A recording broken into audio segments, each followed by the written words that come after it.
संकुलन क्षमता उस ठोस के संपूर्ण स्थान जितना उपलब्ध है का वह प्रतिशत है जो कणों द्वारा भरा जाता है, आच्छादित किया जाता है, घेरा जाता है या संपूरित होता है।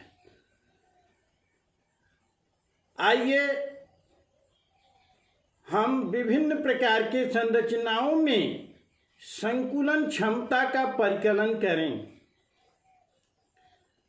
सबसे पहले हम HCP और CCP संरचनाओं में संकुलन क्षमता को देखते हैं।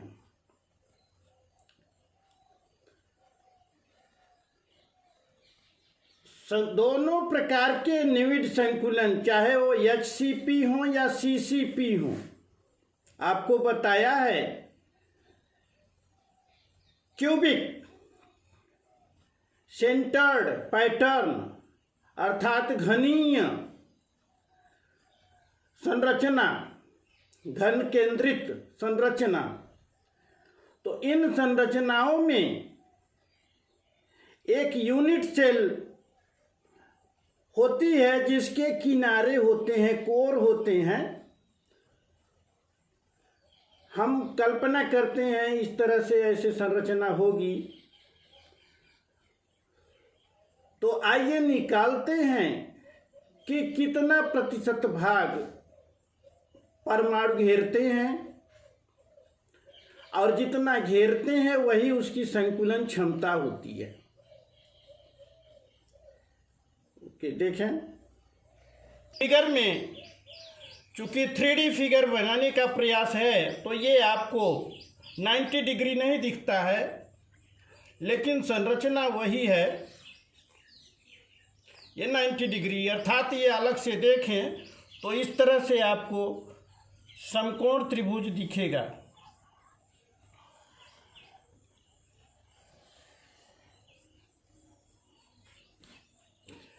जिसमें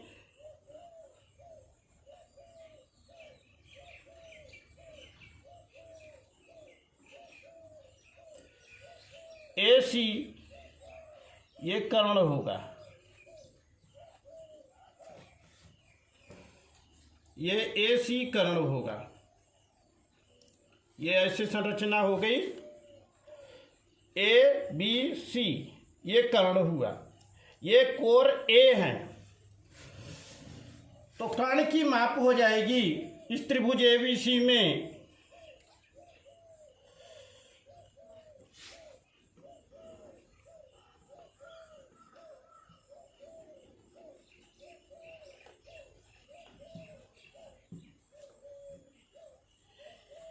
ये कर्ण पाइथागोरस प्रमेय से हम जानते हैं AC स्क्वायर बराबर हो जाएगा AC जिसको हम बोल रहे हैं उसी की लंबाई हमने B मान लिया, इसी को हम B कह सकते हैं, अर्थात B square.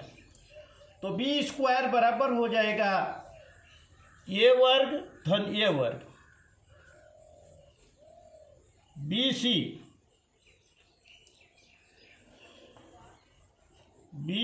Square plus AB square, ये हो जाएगा। अब BC और AB ये घन की कोर हैं जिनकी लंबाई हम A मान लिए हैं, सभी कोर A हैं। तो ये बराबर हो जाएगा, BC की जगह A लिखेंगे, A square plus A square बराबर 2A स्क्वायर हो जाएगा। B स्क्वायर बराबर 2A स्क्वायर है, या B बराबर अंडर रूट 2A स्क्वायर। ये B स्क्वायर बराबर इतना है तो B का मान ये अंडर रूट हो जाएगा करनी में, और ए स्क्वायर का वर्गमूल ए होगा तो ये करनी से बाहर हो जाएगा, बराबर हो जाएगा √2a। ये b का मान आया। अब ये जो गोले हैं इनकी त्रिज्या मान लें हम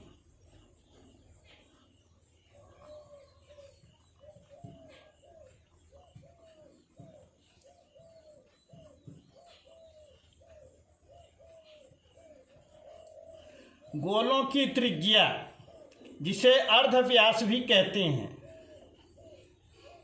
इसको हमने मान लिया r। अगर त्रिज्या इनकी यहाँ से यहाँ तक ये r है, ये r है, यहाँ से ये गोले का केंद्र है तो ये भी r है, ये भी r है, अर्थात व्यास 2r हुआ। तो ये लंबाई जो है इसमें देखते हैं हम, एक पूरा गोला और दो आधे आधे गोले हैं, अर्थात r r r r 4r है, 4 गुना त्रिज्या है। तो इसलिए हम कह सकते हैं परंतु गोले की त्रिज्या r है, अतः AC बराबर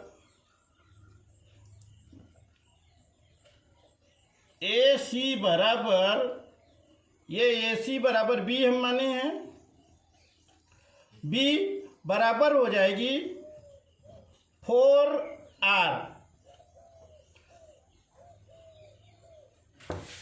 चूंकि 4 त्रिज्याओं के मिलने से AC की लंबाई तय होती है तो ये 4r हो जाएगा। तो B बराबर 4r अभी हम निकाल रहे हैं त्रिज्या के हिसाब से, और B बराबर अभी हम पाइथागोरस से सॉल्व किए तो √2a आता है, अर्थात ये और ये बराबर है, B के बराबर ये भी है, ये भी। तो बराबर हम लिख सकते हैं √2a, ये हो जाता है। अब इससे हम a का मान पक्षांतर करके निकाल सकते हैं, तो हो जाएगा या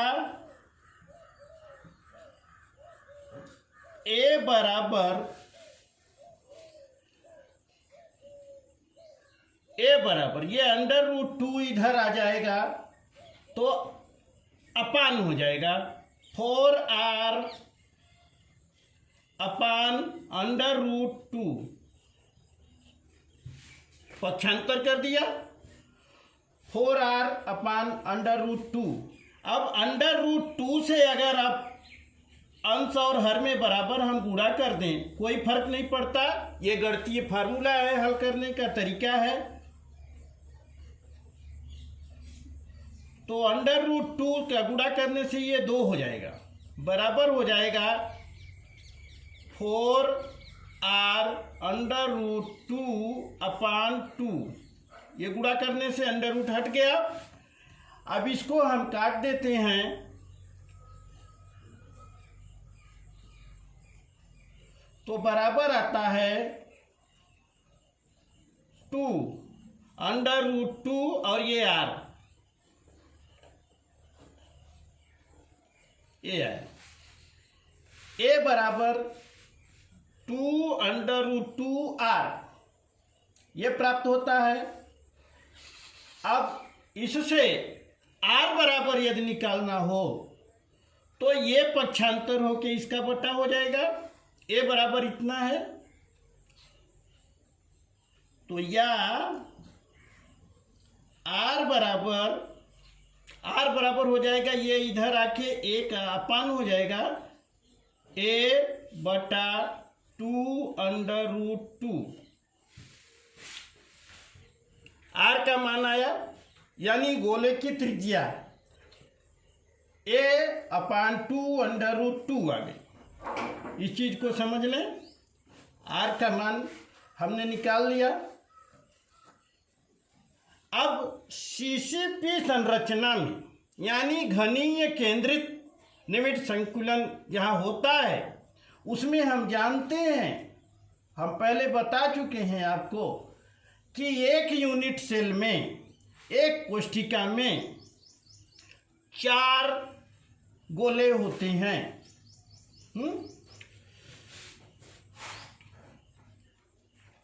तो आप लिखेंगे चूंकि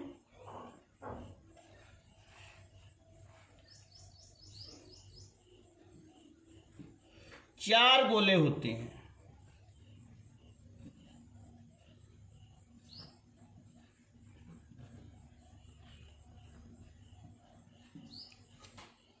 चार गोले होते हैं, तो चार गोलों का कुल आयतन, ये एक गोले की त्रिज्या निकाले हैं। गोले का आयतन बराबर हम जानते हैं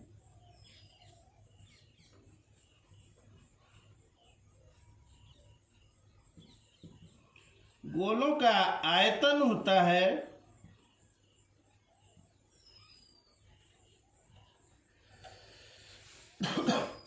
4/3 πr³।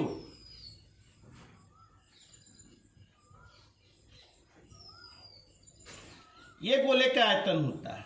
अब ये 4 गोले हैं, सीसीपी संरचना में 4 गोले होते हैं, तो 4 गोलों का आयतन बराबर हो जाएगा इतना, गोले का, एक गोले का आयतन होता है गुणित 4, इतना आएगा। और घन का आयतन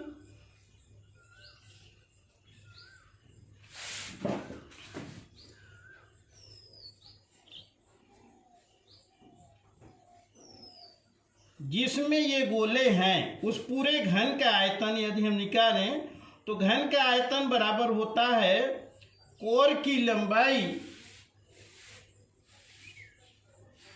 पर घात 3 ए क्यूब होती है। और ए क्यूब ए बराबर, ये हमने अभी निकाला है 2√2r, तो ये बराबर हो जाएगा 2√2r, ये पूरे पर क्यूब। ये घन का आयतन है, ये 4 गोलों का आयतन है। अब संकुलन क्षमता निकालना है। पूरे घन का आयतन इतना है, इसमें जो गोले आ सकते हैं उनका आयतन इतना है। तो कितना जगह खाली है? ये पूरा आयतन है, ये गोलों का आयतन है, तो ये माइनस कर दें तो खाली स्थान आता है। अब उस खाली स्थान का यदि हम प्रतिशत निकालें तो प्रतिशत यानी 100 से गुणा करके, तो कुल इसका फार्मूला होता है कि टोटल यूनिट सेल का आयतन भाग दे देते हैं जितना गोलों का आयतन है उससे, और उसमें 100 का गुणा कर देते हैं, प्रतिशत आ जाता है। इसी को संकुलन क्षमता कहते हैं। इसलिए संकुलन क्षमता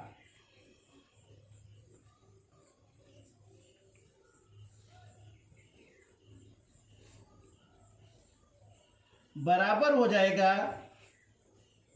यूनिट सेल, जिसे आप एकक कोशिका कहते हैं, यूनिट सेल में 4 गोलों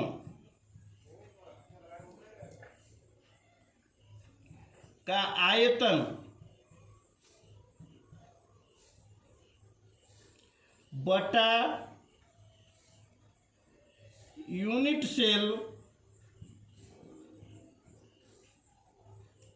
का कुल आयतन।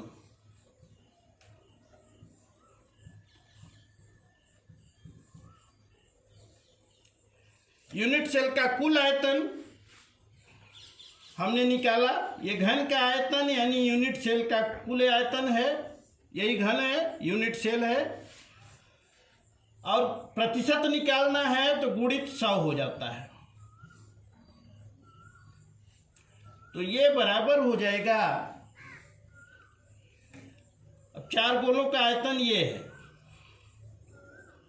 4/3 पाई आर क्यूब।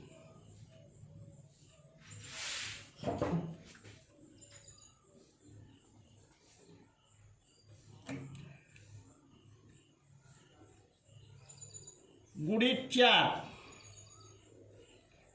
बटा 2 √2 आर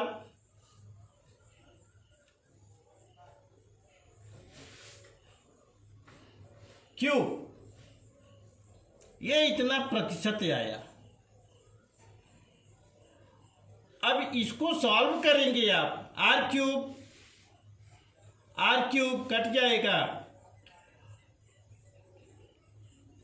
आर क्यूब कट जाएगा तो केवल डिजिट बचेंगे।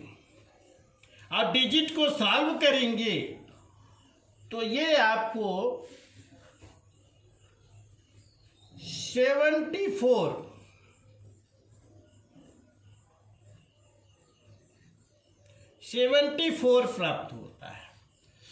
तो 74 ये प्रतिशत है, तो आप बता सकते हैं कि 74% बराबर 74%। इस तरह से हम कह सकते हैं कि किसी घनीय यूनिट सेल में गोले यानी वे अवयव, वो चाहे परमाणु हो अथवा अणु हो अथवा आयन, 74% स्थान घेरते हैं, अर्थात 26% स्थान 26% प्लेस स्पेस होता है, रिक्त होता है। उसी को रिक्ति कहते हैं, वाइड कहते हैं। ओके। अब अगर इसको सॉल्व करने में प्रॉब्लम है, ये गणितीय है, तो इसको देख सकते हैं आप। इसको जब 4 गुना करते हैं तो ये आपका 4 चौके 16 बटा 3 पाई आर क्यूब हो जाता है। ये पूरे में गुणा करेंगे 4 का, तो यहाँ 4/16 हो जाएगा। इसको आप यहाँ देख सकते हैं, हम आपको दिखा दें 74 कैसे आया। तो ये हो जाता है 4 चौके 16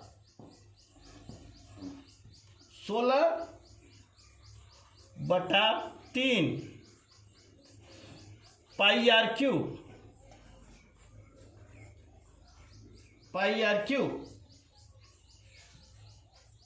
गुणित 100 बटा, ये हो जाएगा क्यूब है 2 दूना 4 दूना 8 हो जाएगा। और करणी में तो को 3 बार गुणा करेंगे, तो 2 बार गुणा करने से 1 2 बाहर हो जाएगा और 1 करणी में 2 बचेगा।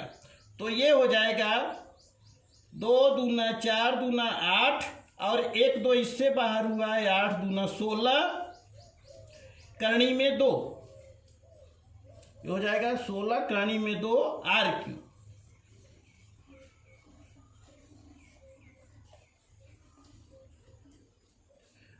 क्यूब। अब इसको आगे और हल करते हैं आप, तो ये उलट जाता है। ये चूंकि 16/3/16 है, तो ये उलट करके ऊपर हो जाता है। इस तरह से ये हो जाएगा 16/3 इंटू ये 16 हो गया 1/16 √2 और ये ऊपर पाई आर क्यूब है, पाई आर क्यूब अपान ये आर क्यूब आर क्यूब कट जाती है, 16 कट जाता है और इस तरह से 1/3 करनी में 2 1 और पाई बचता है ऊपर, तो पाई/3 करनी में 2। पाई का मान होता है 3.14, तो इसको मान रखेंगे 3.14/3 करनी में 2। करनी में 2 का मान आप रख लेंगे, तो ये सॉल्व करने पर 74 आता है, 0.74 आता है। चूंकि गुणित 100 भी है तो ये 0.74 गुणित 100 तो 74% आ जाता है। ये गणितीय मेथड है, mathematical, you can solve it mathematically and find 74%. So we can say 74% place attended by sphere in a cube are cubic unit cell. Okay, इस प्रकार हम कह सकते हैं किसी भी घनीय एकक कोष्ठिका में गोलों द्वारा घेरा गया स्थान 74% होता है।